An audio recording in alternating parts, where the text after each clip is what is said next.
ലോകത്തിലെ ഒരുപാട് രാജ്യങ്ങളുടെ സ്വപ്നമാണ് F-35 സ്റ്റെൽത്ത് വിമാനങ്ങളൊന്ന് സ്വന്തമാക്കുക എന്നുള്ളത്. പല രാജ്യങ്ങളും അപ്രോച്ച് ചെയ്തിട്ട് അമേരിക്ക അവർക്ക് കൊടുക്കാൻ വിസമ്മതിക്കുന്ന സാഹചര്യം വരെ ഉണ്ടായിട്ടുണ്ട്.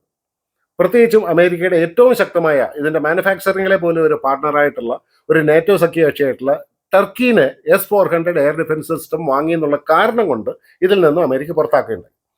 ഈ സമയത്താണ് ഈ S-400 ഒരു കണ്ടീഷനെ വളച്ചൊടിച്ചിട്ടാണെങ്കിലും ഇന്ത്യക്ക് ഇത് തരാം എന്ന് ട്രംപ് ഓഫർ ചെയ്തിരിക്കുന്നത്. പക്ഷേ F-35 വിമാനങ്ങളുടെ ഓഫർ ഇന്ത്യക്ക് വരുന്നത് വളരെ ക്രൂഷ്യലായിട്ടുള്ള ഒരു സമയത്താണ് എന്ന് നമ്മൾ മനസ്സിലാക്കണം. അതായത് റഷ്യ നമുക്ക് സുഖോയ് 57 സ്റ്റെൽത്ത് ഫൈറ്റേഴ്സ് വളരെ കുറഞ്ഞ വിലയിൽ വളരെ ഉയർന്ന ട്രാൻസ്ഫർ ഓഫ് ടെക്നോളജി സഹിതം അതിൻ്റെ കൂടെ തന്നെ നമ്മുടെ ആംക പ്രോഗ്രാമിൽ പൂർണ്ണമായ സഹകരണവും സഹായവും വാഗ്ദാനം ചെയ്ത് മുന്നോട്ട് വരുമ്പോഴാണ് ഈ ഒരു F-35 ഓഫർ നമ്മുടെ മുമ്പിലേക്ക് വരുന്നത്.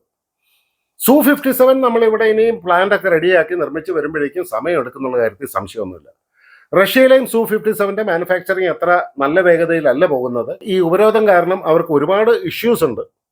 നാസിക്കിലെ സുഖോയ് പ്ലാന്റ് Su-57 മാനുഫാക്ചറിങ്ങിന് വേണ്ടിയിട്ട് എത്രയും പെട്ടെന്ന് റെഡിയാക്കി എടുക്കാൻ സാധിക്കും എന്ന് റഷ്യ പറയുന്നുണ്ട്. എന്നിരുന്നാലും ആ ഒരു ഗ്യാപ്പ് ഫില്ല് ചെയ്യാൻ വേണ്ടിയെങ്കിലും F-35 വാങ്ങുന്നത് ഇന്ത്യക്ക് ഒരുപാട് സ്ട്രാറ്റജിക് അഡ്വാൻറ്റേജസ് നൽകും എന്നുള്ള കാര്യത്തിൽ സംശയമൊന്നുമില്ല.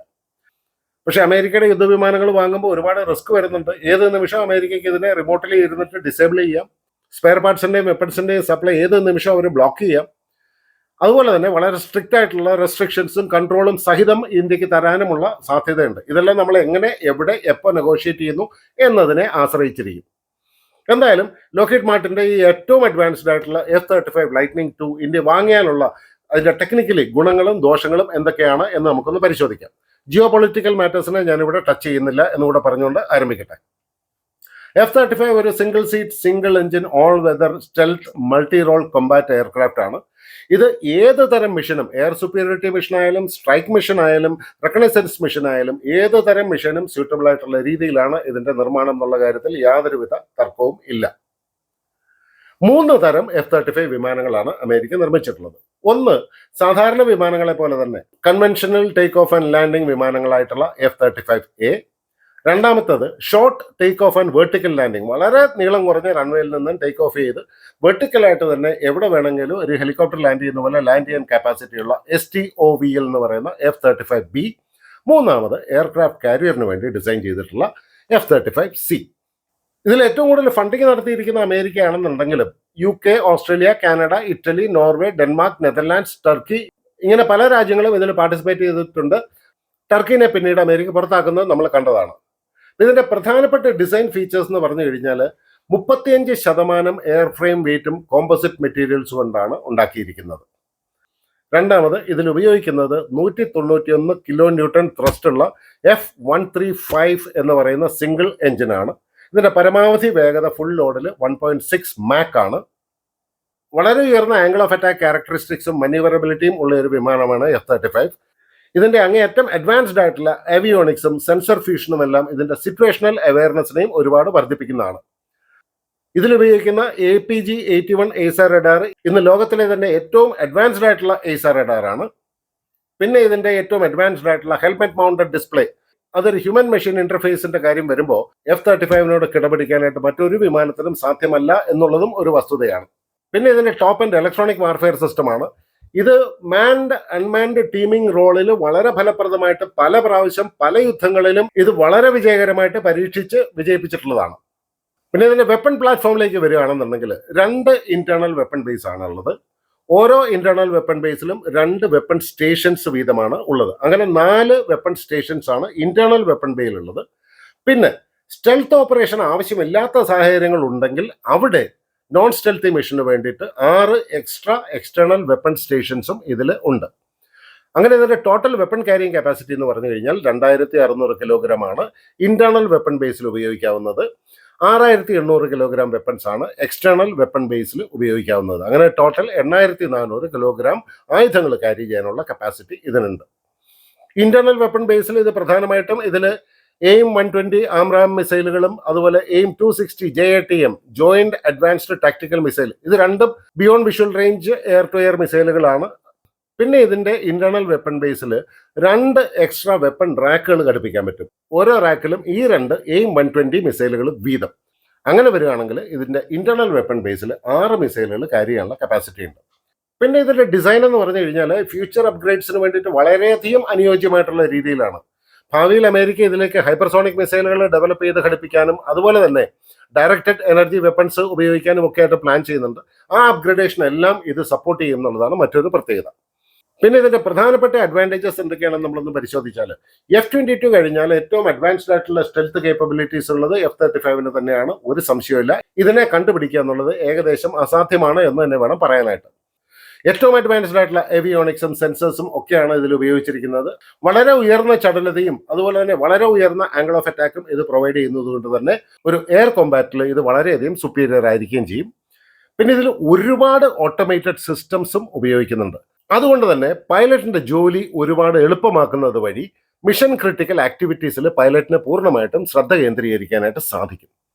പിന്നെ ഇതിന്റെ ഡിസൈൻ ഒരു ഫ്യൂച്ചർ പ്രൂഫ് ഡിസൈൻ ആണെന്ന് പറഞ്ഞു. എന്തൊക്കെ ഫ്യൂച്ചർ അപ്ഗ്രേഡ്സ് അമേരിക്ക കൊണ്ടുവന്നു കഴിഞ്ഞാലും ടെക്നോളജിക്കൽ അഡ്വാൻസ്മെന്റ്സ് കൊണ്ടുവന്നു കഴിഞ്ഞാലും അതെല്ലാം വളരെ എളുപ്പത്തിൽ തന്നെ ഇതിൽ ഇൻകോർപ്പറേറ്റ് ചെയ്യാനായിട്ട് സാധിക്കും. പക്ഷേ ഇന്ത്യയുടെ സാഹചര്യങ്ങളെ വെച്ച് നോക്കുമ്പോൾ F-35 കുറേ ഡിസഡ്വാൻറ്റേജസും ഉണ്ട്. അതും കൂടെ നമ്മളൊന്ന് അറിഞ്ഞിരിക്കണം.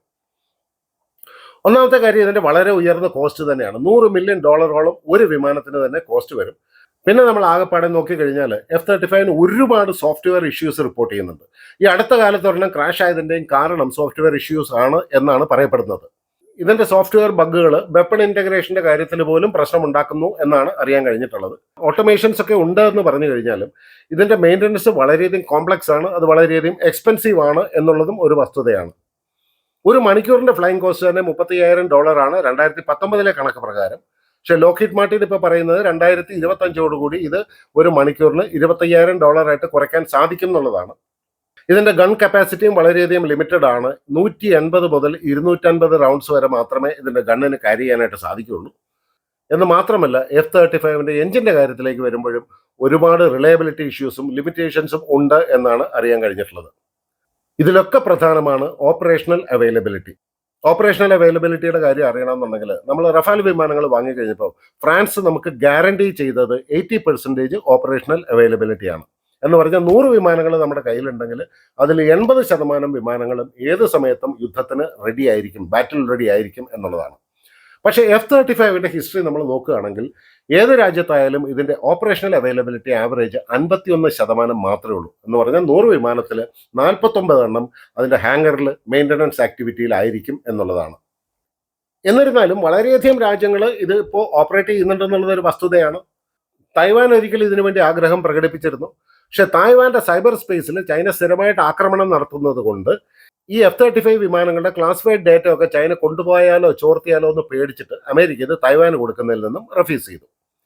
അതുപോലെ തന്നെ തായ്ലാൻഡ് ഒരു 8 മുതൽ 12 വിമാനം വരെയെങ്കിലും തരാമോ എന്ന് അമേരിക്കയോട് ചോദിച്ചപ്പോൾ അമേരിക്ക പറഞ്ഞു F-35 തരില്ല, F-16 F-15 വേണമെങ്കിൽ തരാമെന്ന് പറഞ്ഞു. ടർക്കിക്ക് F-35 നിഷേധിച്ച കാര്യം നമുക്ക് എല്ലാവർക്കും അറിയാവുന്ന ഒരു കാര്യമാണ്. യുണൈറ്റഡ് അറബ് എമിറേറ്റ്സും ഇനീഷ്യലി F-35 വാങ്ങാനായിട്ട് താല്പര്യം പ്രകടിപ്പിച്ചിരുന്നു. പക്ഷെ അതിൽ നിന്നും UAE സ്വയം പിന്മാറുകയാണ് ഉണ്ടായത്. കാരണം അമേരിക്ക അതിന്റെ ഉപയോഗത്തിൽ ഇമ്പോസ് ചെയ്യുന്ന വളരെ സ്ട്രിക്റ്റ് ആയിട്ടുള്ള ടേംസ് ആൻഡ് കണ്ടീഷൻ കൊണ്ട് തന്നെയാണ് പിന്മാറിയത് എന്നാണ് പറയപ്പെടുന്നത്. ഇസ്രായേലി എയർഫോഴ്സ് ആണ് വളരെയധികം സ്വാതന്ത്ര്യത്തോടു കൂടി ഇതിനെ ഉപയോഗിച്ചുകൊണ്ടിരിക്കുന്നത്. ഇനി നമ്മളിത് വാങ്ങുകയാണെന്നുണ്ടെങ്കിൽ ഒന്നാമത്തെ കാര്യം നമ്മൾ ഒരു ആംക വിമാനമൊക്കെ ഉണ്ടാക്കി എയർഫോഴ്സിന് ഹാൻഡ് ഓവർ ചെയ്ത് വരുമ്പോഴത്തേനും 15-20 വർഷമെങ്കിലും എടുക്കും. അതുകൊണ്ട് തന്നെ ഇന്ത്യ ഏറ്റവും അർജന്റായിട്ട് ഏറ്റവും കുറഞ്ഞ 2 സ്ക്വാഡ്രൺ F-35A വിമാനങ്ങളെങ്കിലും വാങ്ങണം എന്നുള്ള അഭിപ്രായമുള്ളവർ പലരും നമ്മുടെ ടോപ്പ് ബ്രാസിൽ ഉണ്ട്. പിന്നെ മറ്റൊരു ചോദ്യം ഉയർന്നു വരുന്നത്, നമുക്ക് ഒരുപാട് തരം യുദ്ധവിമാനങ്ങൾ ഓൾറെഡി നമ്മുടെ ഫ്ലീറ്റിൽ ഉണ്ട്. അതിൻ്റെ കൂടെ മറ്റൊരു തരം വിമാനം കൂടെ കൂടിച്ചേരുമ്പോൾ, പ്രത്യേകിച്ചും ഇന്ന് വരെ അമേരിക്കയുടെ യുദ്ധവിമാനങ്ങൾ നമ്മൾ ഉപയോഗിച്ചിട്ടില്ല എന്നുള്ള സാഹചര്യത്തിൽ ഇത് വളരെയധികം logistics and maintenance and operational problems ഉണ്ടാക്കില്ലേ എന്നൊരു സംശയം കൂടെ ഉയർന്നു വരുന്നുണ്ട്. പ്രത്യേകിച്ചും നമ്മൾ ഏറ്റവും കൂടുതൽ ഉപയോഗിക്കുന്ന റഷ്യയുടെയും ഫ്രാൻസിൻ്റെ ഒക്കെ യുദ്ധവിമാനങ്ങളാണ്.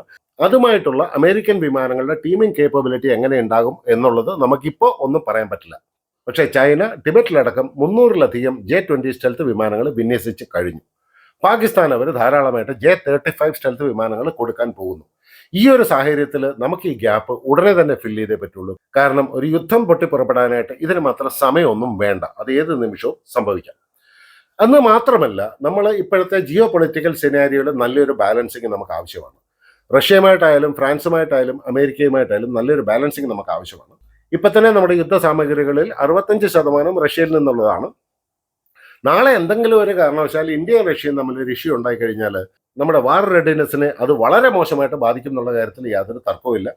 ഏതായാലും ഇന്ത്യ പിച്ച് ചെയ്യുകയാണെന്നുണ്ടെങ്കിൽ ഇസ്രായേലുമായിട്ട് F-35 വളരെ ലിബറൽ ആയിട്ടുള്ള ഒരു ഡീലാണ് അമേരിക്ക സൈൻ ചെയ്തിരിക്കുന്നത്. അതിൽ നിന്നും ഉയർന്ന ടേംസ് ആൻഡ് കണ്ടീഷനുള്ള ഒരു ഡീലിന് വേണ്ടിയിട്ട് ഇന്ത്യ ശക്തമായിട്ട് തന്നെ പിച്ച് ചെയ്യണം. കാരണം ഒരു 2 സ്ക്വാഡ്രണെങ്കിലും F-35 നമ്മുടെ കയ്യിലുണ്ടെന്നുണ്ടെങ്കിൽ നമ്മുടെ ഓപ്പറേഷണൽ കേപ്പബിലിറ്റിക്ക് ഇത് വളരെയധികം ശക്തി പകരും എന്നുള്ളത് ഒരു സംശയമില്ലാത്തൊരു കാര്യമാണ്. ഏതായാലും നമ്മുടെ സെക്യൂരിറ്റി എസ്റ്റാബ്ലിഷ്മെന്റ്സ് ആണ് ഇതിനെക്കുറിച്ച് തീരുമാനം എടുക്കേണ്ടത്. പക്ഷേ അമേരിക്കയിൽ സർക്കാരുകൾ മാറി മറിഞ്ഞ് വരുന്നതനുസരിച്ചിട്ട് കാര്യങ്ങളും തലകുത്തി മറിയാനായിട്ട് അധികം സമയമെടുക്കില്ല. നമ്മുടെ മുമ്പിൽ ഈ അടുത്ത കാലത്ത് നമ്മൾ കണ്ട ഒരു ഉദാഹരണമാണ് ബൈഡൻ അഡ്മിനിസ്ട്രേഷൻ ഇന്ത്യൻ ആർമിക്ക് വേണ്ടി നമ്മൾ ഡീല് ഉറപ്പിച്ച് സൈൻ ചെയ്തിരിക്കുന്ന 6 അപ്പാച്ചി ഹെലികോപ്റ്ററിന്റെ കയറ്റുമതി തൽക്കാലത്തേക്ക് നിർത്തിവെച്ചു. അതുപോലെ തന്നെ G404 എഞ്ചിൻസിന്റെ സപ്ലൈ നിർത്തിവെച്ചത് നമ്മൾ കണ്ടതാണ്. എന്തായാലും നമ്മൾ അമേരിക്കയിലെ അഡ്മിനിസ്ട്രേഷൻ മാറുന്നതനുസരിച്ചിട്ട് ഇതുപോലെയുള്ള സാഹചര്യങ്ങൾക്കെതിരെയുള്ള ഒരു ഇമ്മ്യൂണിറ്റി തീർച്ചയായിട്ടും നമ്മുടെ ടേംസ് ആൻഡ് കണ്ടീഷനിൽ വളരെ ശക്തമായിട്ടുണ്ടാവണം. എന്തൊക്കെ പറഞ്ഞാലും ഇങ്ങനെയുള്ള അപകടങ്ങളിലൂടെ കണക്കിലെടുത്തിട്ട് വേണം നമ്മളൊരു തീരുമാനം എടുക്കാനായിട്ട്. ഏതായാലും ഈ വീഡിയോയിൽ തൽക്കാലം ഇത്രമാത്രം സുഹൃത്തുക്കളെ. വീണ്ടും പുതിയ അപ്ഡേറ്റ്സുമായിട്ട് നിങ്ങളുടെ മുമ്പിലേക്ക് വരുന്നതായിരിക്കും. അതുവരെ എല്ലാവർക്കും എൻ്റെ വിനീതമായ നന്ദി, നമസ്കാരം, ജയ് ഹിന്ദ്.